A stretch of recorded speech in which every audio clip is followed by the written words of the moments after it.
Tässä ollaan nyt venepaikalla ja saari näkyy tuossa edellä, eli vesimatka on, lähestytään laituria.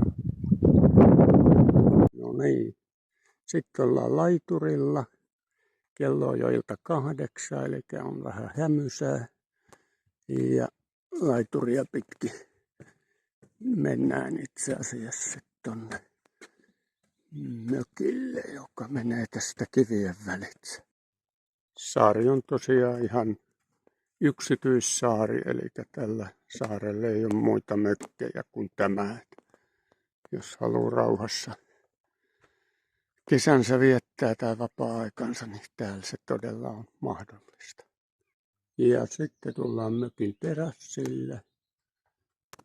Ja niin kuin terassilta näkyy, niin lähellä ollaan merta. Sitten jatketaan tästä pihaan. Nyt ollaan se vähän niin kuin etupihalla.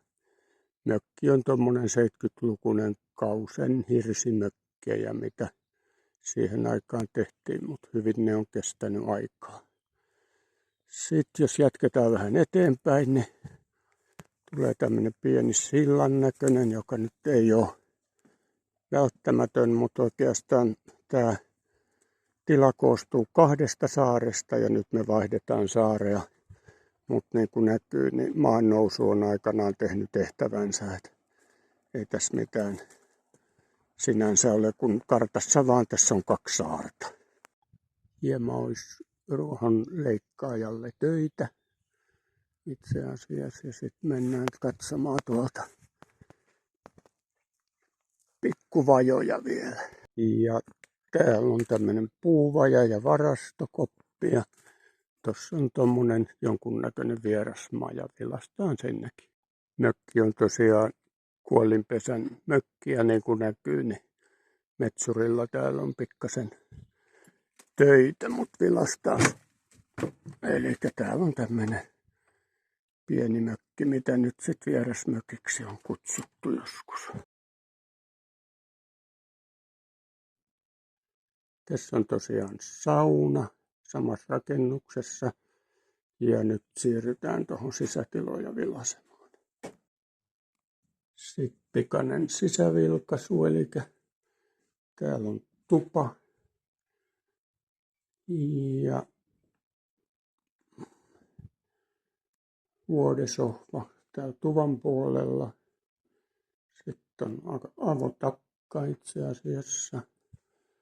Ja sitten löytyy keittiö, jossa sitten on myös vuodesohva, mikä näyttää olevan nyt levällään. Täällä on hella ja astiastopaikat ja sitten on tuommoinen vielä lämmitin.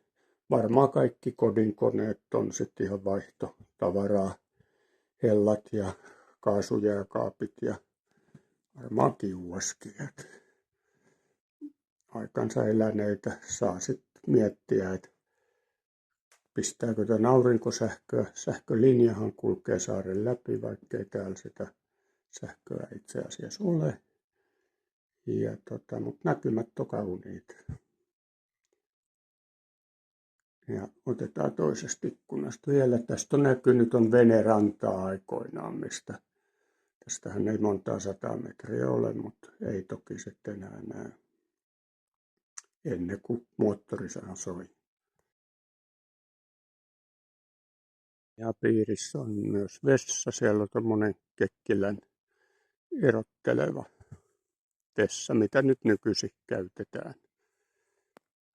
Tästä vielä etupihalta pieni pyöräytys, että näkee kun mökki on ollut minimikäytöllä useamman vuoden, niin luonto vähän ottaa vallan. Mutta puuhakkaille ihmiselle sopii mainiosti tietysti tämmöinenkin tilanne, jossa sitten vähän joutuu pihatöitä tekemään. Hieno paikka. Kukasaari.